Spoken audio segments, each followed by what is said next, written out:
and gentlemen, it's a great pleasure to be here today. Today's topic is on the impacts of the social unrest and the COVID-19 epidemic on the Hong Kong economy and the way forward. I have some suggestions about the way forward. The social unrest started in the second quarter of 2019, and the COVID-19 epidemic actually started in Hong Kong in the first quarter of 2020. Okay, and if you actually look at the data, you can see that in the from the second quarter of 2019, the growth rate went from 0.4% positive to negative, almost 3% in the last, and 3% in the last 2 quarters of 2019. Okay, and roughly speaking, this is the impact of the social unrest on Hong Kong's GDP.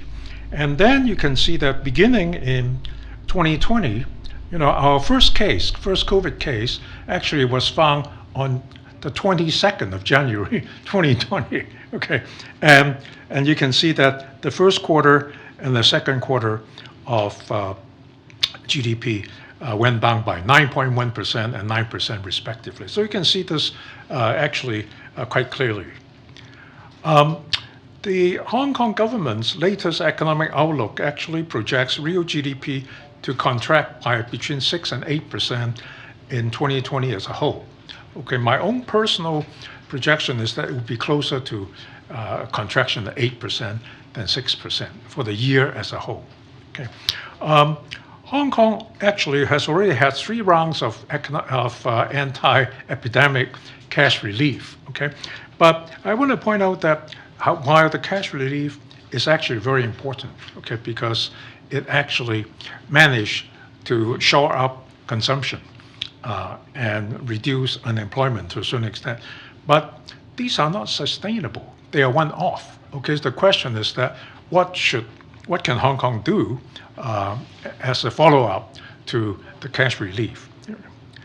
Okay, now the other thing that I want to show you is the unemployment rate. Okay, you can see the unemployment rate, and you can see that it actually was at the lowest point in 2019. Okay, about 2.8%. It is the lowest point for a long time for Hong Kong. Okay, but beginning in the third quarter of 2019, it also began to rise. You see the yellow column, and then the winter, the fourth quarter with the blue column, and that is the reflection of the social unrest. Okay, and then you can see subsequently in 2020, unemployment rate actually rose very, very fast to over 6% in the second quarter. Okay, which is where we are now, and this chart actually is very interesting. I want to try to show you the connection between the growth rate of the GDP and the unemployment rate. Okay, unemployment rate is on the vertical axis, the growth rate is on the horizontal axis, and you can actually see that there is an inverse relationship, okay, which you expect. That is, the higher the growth rate, if you move from left to right, the lower the unemployment rate. Okay, and we are now operating actually to the left, minus 9%. Okay, and you can see that the unemployment rate is at 6%. Now, I have to add that the growth rate is like one quarter. Okay, so this is last quarter's GDP growth rate on this quarter's unemployment rate. Okay, usually these things work with a lag. Now, if you look closer, you will see the following. What I have done here on the chart are the monthly rates of growth of total visitor arrivals in Hong Kong. Okay, we know that tourism is one of the major pillars of our Hong Kong economy, and you can see actually that in the second half, beginning second half 2019, the rate of growth of visitors has turned negative, and it's negative for the next 6 months for the 2019. All right, and this actually reflects the effect of the social unrest. Okay, because COVID-19 has not started yet, And then you can see that around in January 2020, it's gone down. Now, if you actually see these growth rates, they are negative 99.9%, which means practically there are no visitors left. Okay, the social unrest actually reduced it by maybe one half. Okay, and then the COVID actually eliminated all of them. Give you some idea. On average, in a normal year, the monthly arrivals of tourists is about 4 million. Okay, and I think last month, or the last month for which we have data, is 20,000. Right, so you can see the huge difference, and that's why all the hotels are empty. Most of the restaurants are empty, and no one is shopping. Right, so I mean that tells you how serious it is. It's really 99% decline relative to last year, same period last year. This shows you the retail sales. Okay, and it's the same picture that is beginning in the second half of 2019. Retail sales began to decline. You can see the first part, about 20 plus percent. And then in this year, beginning this year, early this year, you can see that it's also declining, or negative growth rates in the retail. And basically, they cannot get much lower. That's why the decline, the rates of decline have actually somewhat improved, right? But over time. But I think if you run a retail shop, you are in serious trouble, okay? Because you have rent to pay, you have workers to pay, but you have no business, right? And this is really a terrible situation. Now, one of the things that we look at in economy is to see whether there's gross fixed investment, okay? Because this is new gross fixed investment is what creates new GDP and new employment opportunities. But it's been declining in Hong Kong. Okay, if you look at it from second quarter of 2019, they are all negative. Okay, and then they become even more negative after this year, right? And that really doesn't bode well for Hong Kong. Okay, because that means private sector is not investing. Okay, it's not investing. It's so that is really a serious problem. Finally, we want to take a look at household consumption. This is private household consumption, and you can see it has an impact. Last year, a slight impact. There is a decline in consumption, but this year you have a fairly substantial impact. Okay, and the consumption came down by close to 15% in the second quarter, okay, which is a lot, okay, and I would say that might have gone down some more had there not been these cash relief being provided to the different households. One of the things I want to also point out is to look at the stock market, okay, and it has had quite a bit of impact on stock market. There are too many lines on this graph, but focus on the red line. The red line is the Hong Kong overall stock index, and you can see actually it's come down from about 100% in the second quarter, second or third quarter of 2019 to the end of last year. It's actually lost about 10% of value, and then it will lose another 10%, and it's actually now at around 80% of the value. It has not gone up. Now, in the meantime, you could see that the green line is S&P 500. That's gone on to new highs, okay? But surprisingly, the yellow line is Shenzhen Stock Index. That has also done extremely well, surprisingly well, in fact. And the gray line is actually Shanghai, and that actually has basically kept steady relative to early 2019. All right, it's okay.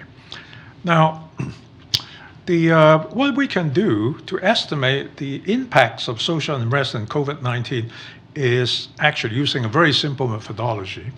That is, we actually try to estimate what hypothetically what the growth rate would have been if there were no social unrest or if there were no COVID-19. And the idea is very simple. We just look at the past and see what is the average rate of growth over the last few years of first, second, third, and fourth quarter.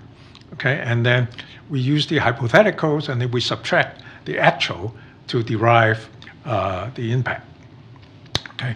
Now, fortunately or unfortunately, we actually have been able to separate out the impact of the social unrest and the COVID-19. Why? Because basically the social unrest affected only 2019, okay, and the COVID-19 affected only 2020, okay, and fortunately, the social unrest did not recur. Recently, and I think that as I said, partly because of the national security law, that it really hasn't really recurred. We hope that is the case. Okay, now, basically, as you can see, the data I presented, the social unrest discouraged visitors, interrupted public transportation, prevented shops, bars, restaurants, entertainment, personal service providers to open. It really is a problem. But the COVID-19 is a little worse because it mandated periods of work at home, quarantine, social distancing, and so forth. So they both have significant reductions in economic activities, especially in retail and also in tourism. But you already seen that. But what is more important is that both contributed to the formation of negative expectations about the future prospects of the Hong Kong economy. Okay? And we know that economies are driven by expectations. Okay? Because you expect good times, you invest and you consume. If you expect bad times, you stop investing, right? And then you also are trying to reduce your consumption to save yourself from the rainy day. I mean, that's natural. That's why I think we really cannot expect that after the COVID, let's say we manage to control it by in another month or so, we cannot expect consumption to immediately go back to the pre-COVID level. We also cannot expect investment to go back to the previous level very quickly. Okay, because a lot of the small and medium enterprises, they are basically on the last ropes, right? And so they would either go bankrupt or they would close and so forth. So I think that what I've been saying is that the government is the duty of the government to take stimulus measures, okay, to accelerate the recovery of the economy. Okay, otherwise it's going to take a long time if you just leave it alone to take the natural course. Now, based on historical data, what I have done, I don't want to bore you with the details, is that we have figured out that the social unrest actually caused a net loss of GDP of about 3.7%. Okay, and now, then what about the COVID-19? Now, what I've shown here is the chart of the COVID-19, and you can see the three waves of COVID-19. The first wave actually is in January, and actually it's very low. You can hardly see it now, but it's and by mid-February it's gone to zero cases. Okay, so that is a relatively small wave. And then in March, there's another wave, mostly caused by people returning, from North America and Europe. And you have a second wave, which was controlled around April, you can see. But in June, we have the latest very serious wave. And at this peak, we had 149 cases on that day. That's a large number, okay, a large number. Now, fortunately, it's been coming down. My wife is always worried about it's going back up again. I said, don't worry, it will fluctuate, it will go up and down, but the trend you can see the blue line is down, okay? So we hope that it will stay down, right? It is now around single digits now, and we hope if it stays at single digit for another week or two, maybe it will begin to die down, okay? The red lines are actually the deaths, okay? And you can see that we managed very well up to around June. There were only 4 deaths in Hong Kong, right? But now we are actually over 100 now in terms of deaths. Okay. Anyway, okay. Now, one of the things that we need to do is to benchmark ourselves against other cities. I think in one sense we have done better than Singapore. Singapore, have 57,000, more than 57,000 cases. We only have 5,000. So I think in that sense, we are managing okay. But Singapore only had 27 deaths, and we now have over 100 deaths. But we also need to compare ourselves with Beijing. Beijing is a city with a population of 21 million, okay, about almost 3 times our population. Cumulative, it has 936 confirmed cases and 9 deaths, okay, which is really very, very good.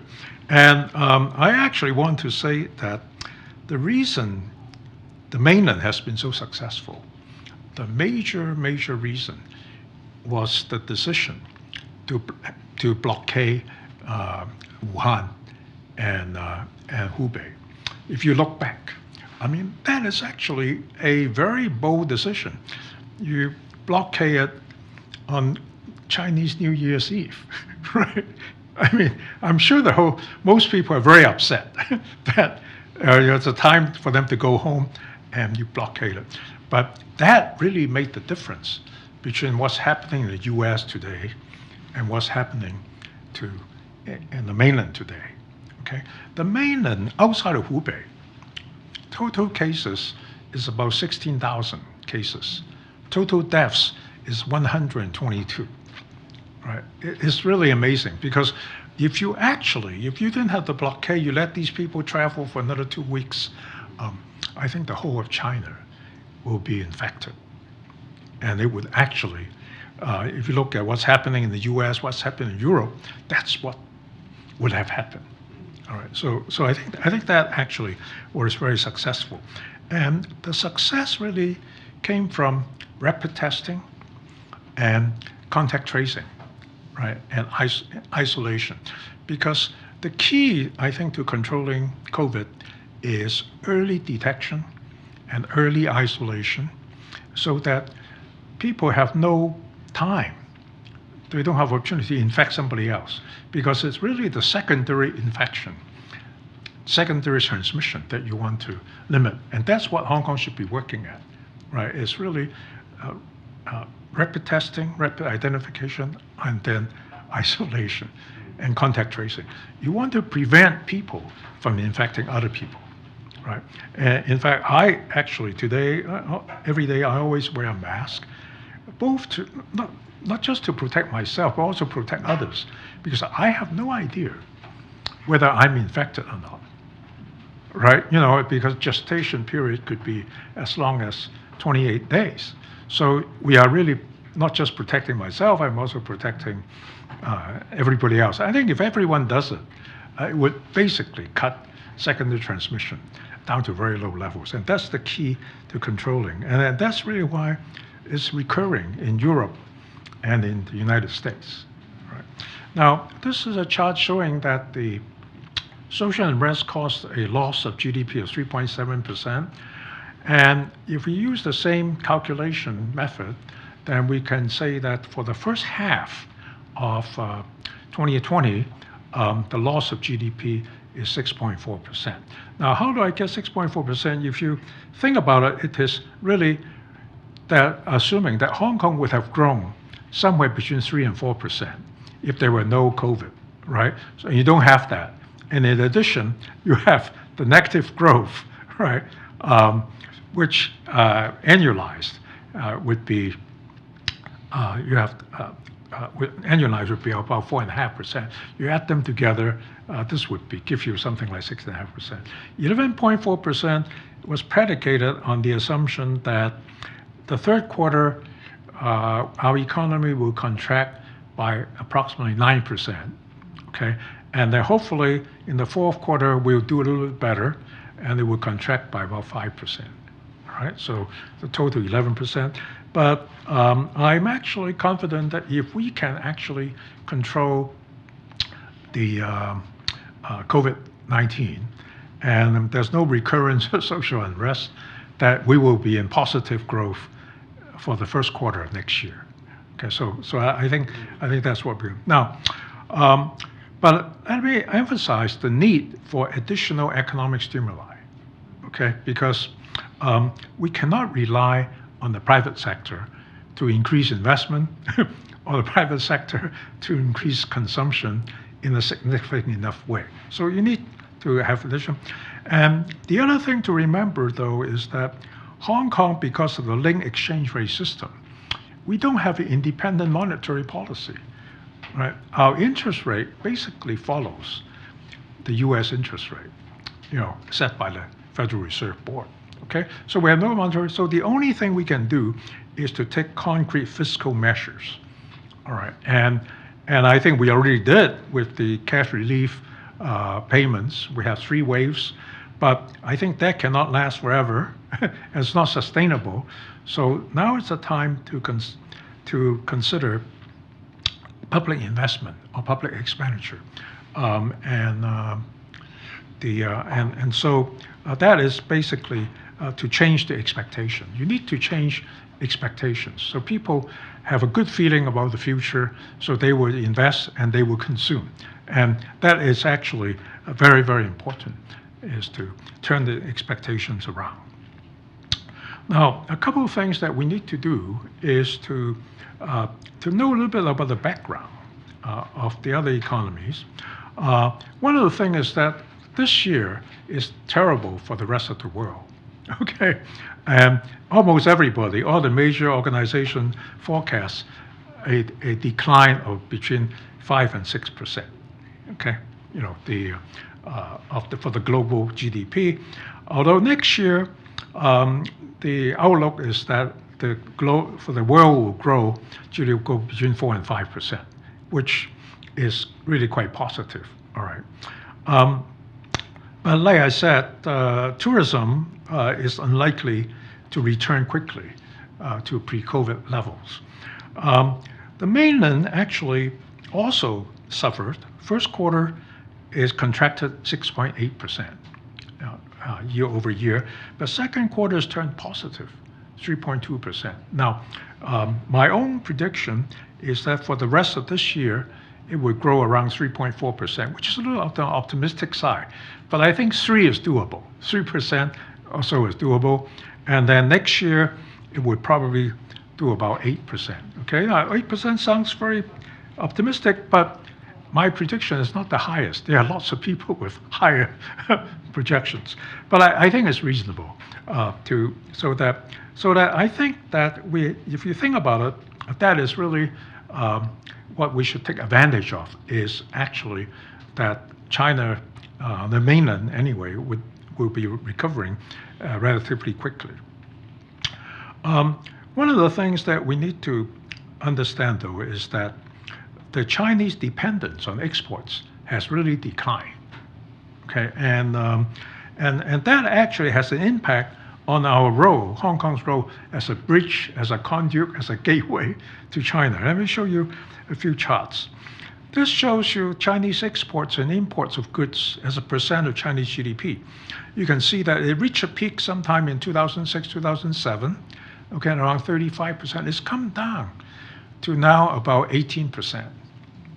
Okay, and that really tells you it's no longer as dependent on the on exports, and that's really related to what President Xi Jinping has talking about, the twin circulations.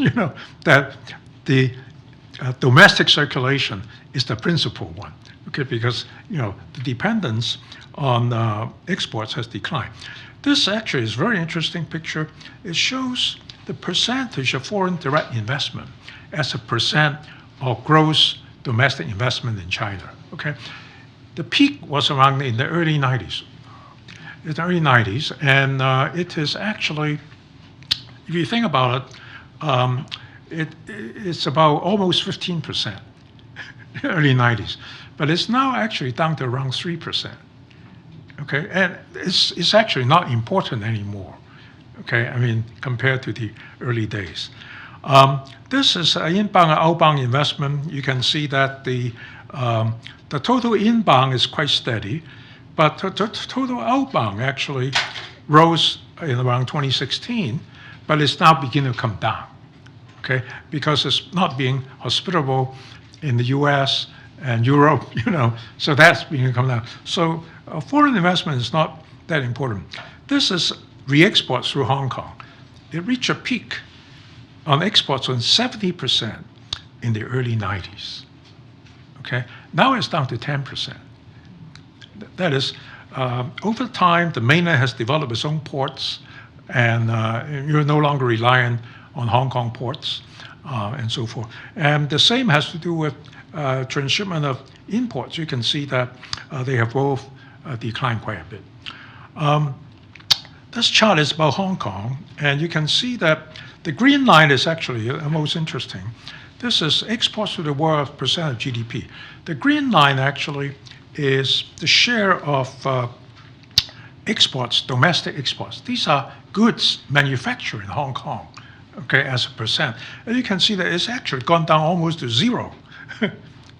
There's quite a bit in the 60s, 70s, and 80s. It's gone down to zero. And most of the exports are re-exports.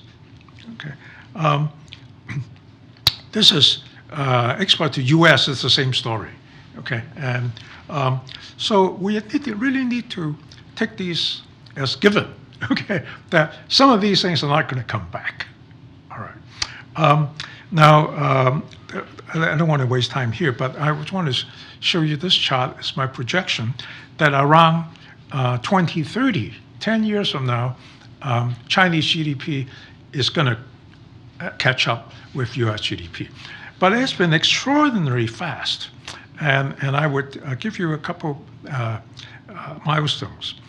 In 1978, Chinese GDP was less than 5% of US GDP. In the year 2000, it was less than 20%. In 2019, it was 66% of US GDP. So you can see that it's going up very fast. And that's actually why some people in the US are worried, right? It's really going up a little bit too fast.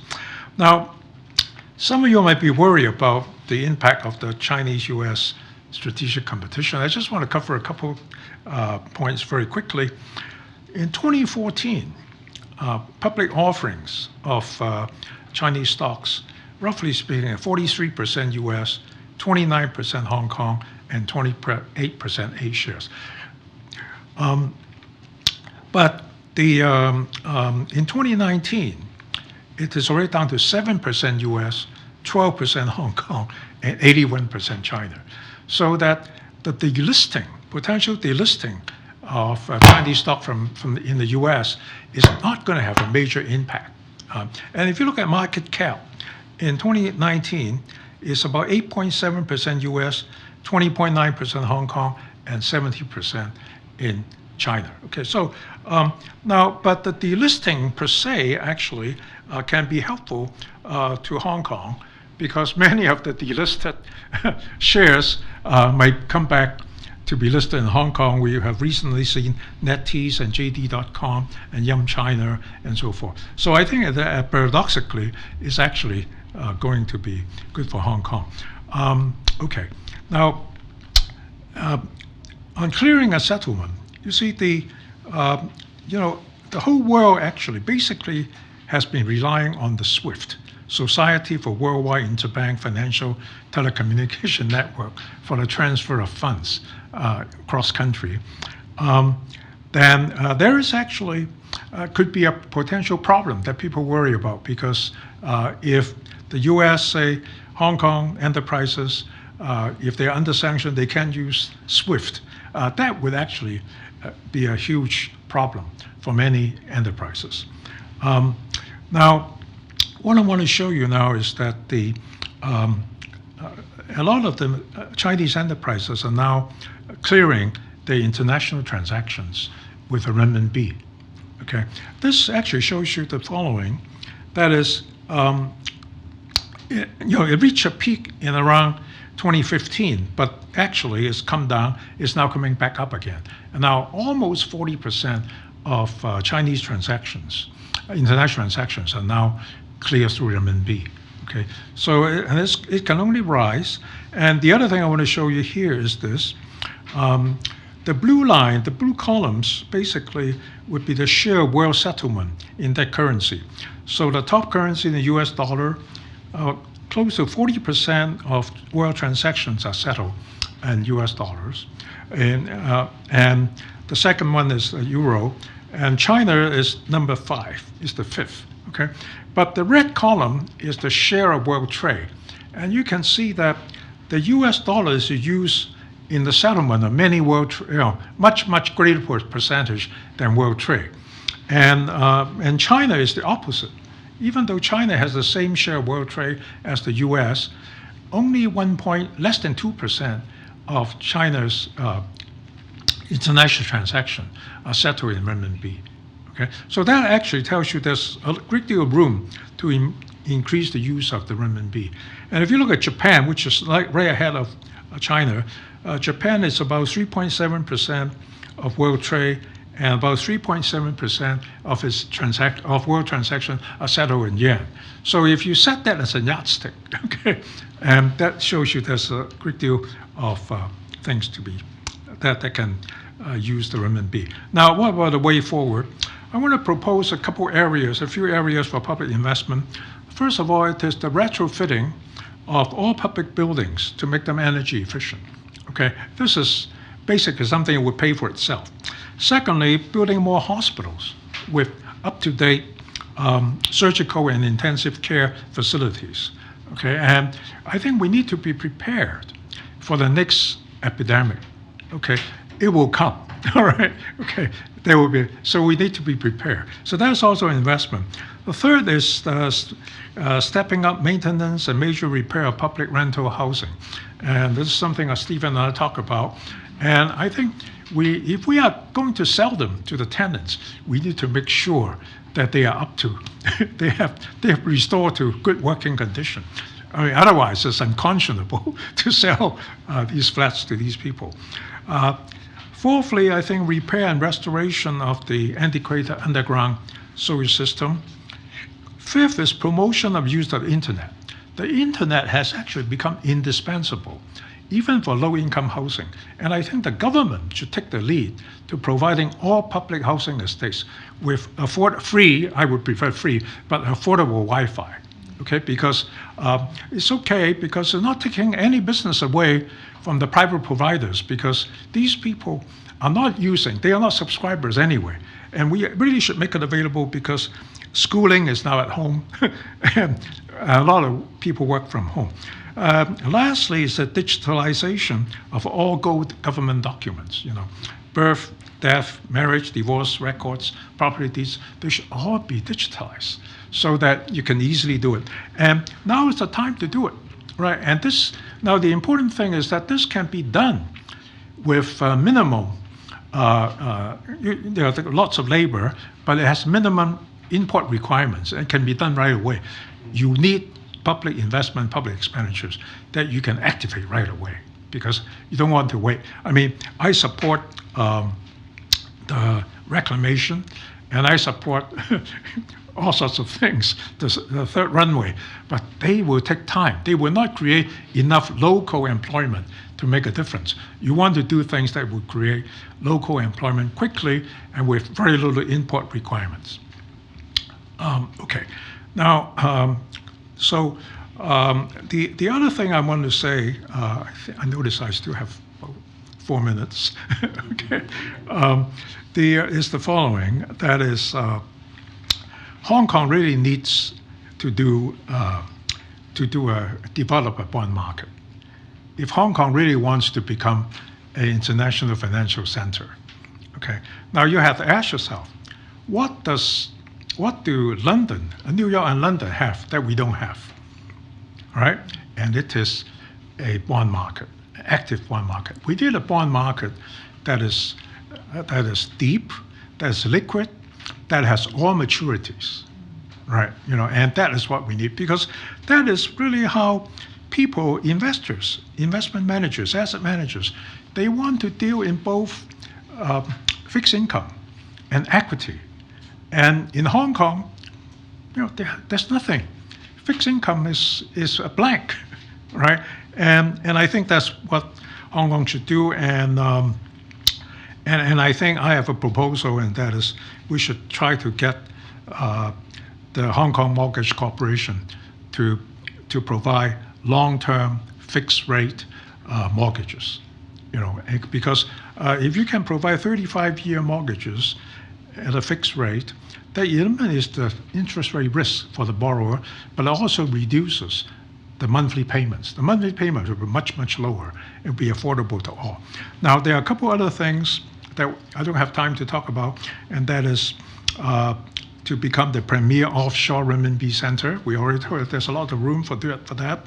In East Asian-wide stock exchange, a venture capital, R&D, and startup center. Okay, if you think about it, Shenzhen and Hong Kong combined, okay, is actually going to be much more advantageous than Silicon Valley and Nasdaq together. Because we are just close together. In addition, if you think about Silicon Valley, there's no manufacturing now in Silicon Valley, and we can have manufacturing, maybe not in Hong Kong, but in Shenzhen. Okay, and you can have startups. So that's a lot of possibilities, and the reinsurance center for East Asia. But these are longer term things. Okay, I mean, we have to try to do this after this. Okay, so we don't have time to talk about it. And what we need to do is to try to create and realize synergies in the Greater Bay Area. Okay, because that is really our future. Because if you really think about it, I think U.S.-China relations will not be improved for a long time. Okay, all right. So we really, I think our future really is to take advantage of the GBA and try to do the best we can. But of course, we can also use our traditional ties with Southeast Asia and with Europe to try to make it. Okay. Now I'm going to stop pretty much here, and I'm reasonably optimistic that next year we should start growing, and I hope that the government can undertake some additional stimulus. Okay, and because there's no use giving people more cash, right? And also, but the time for the government to act is now. So I'll stop here. Thank you very much.